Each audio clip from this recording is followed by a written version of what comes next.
తెలుగు రాష్ట్రాలకు ఐఎండీ కీలక సమాచారం అందించింది. భారత వాతావరణ శాఖ అంచనాలకు మించి హిందూ మహాసముద్రంలో అలజడి నెలకొంది. దానికి ఐఓన్ అని పేరు పెట్టారు. మొన్న ఆవర్తనంగా ఉన్న ఆ తుఫాన్ నిన్న అల్పపీడనంగా మారి నేడు తుఫాన్గా మారింది. ప్రస్తుతం దాని సుడివేగం గంటకు 75 కిలోమీటర్లుగా ఉంది. మధ్యస్థాయి తుఫాన్ అని అంచనా వేశారు. ఈ తుఫాన్ భూమధ్య రేఖ వైపు వెళ్తుందని అంచనా వేసింది ఐఎండీ. ఒకవేళ దిశ మార్చుకున్నట్లయితే అప్పుడు భారత వైపు వచ్చే ఛాన్స్ ఉందని పేర్కొంది. శాటిలైట్ అంచనాల ప్రకారం నేడు తెలుగు రాష్ట్రాలకు మేఘాలు పెద్దగా రావని తెలిపింది. రోజంతా వాతావరణం వేడిగానే ఉంటుందని, ఆగ్నేయ బంగాళాఖాతం నుంచి భారీగా మేఘాలు బయలుదేరినట్లు తెలిపింది. సోమవారం నాటికి ఏపీ, తెలంగాణకు వచ్చే అవకాశం ఉంది. వాటి వల్ల ఇప్పటికే బంగాళాఖాతంలో భారీ వర్షాలు కురుస్తున్నాయి. ఆ మేఘాలు రాష్ట్రాలకు వచ్చినట్లయితే వాతావరణం చల్లబడే అవకాశం ఉంటుంది. ఇక ఉష్ణోగ్రత చూస్తే నేడు తెలంగాణలో 34 నుంచి 35 డిగ్రీల సెల్సియస్ ఉంటుంది.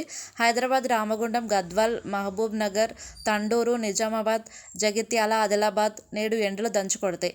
ఏపీలో ఉష్ణోగ్రతలు 34 నుంచి 37 డిగ్రీల సెల్సియస్ ఉంటుండగా రాయలసీమ భగ్గుమంటుంది.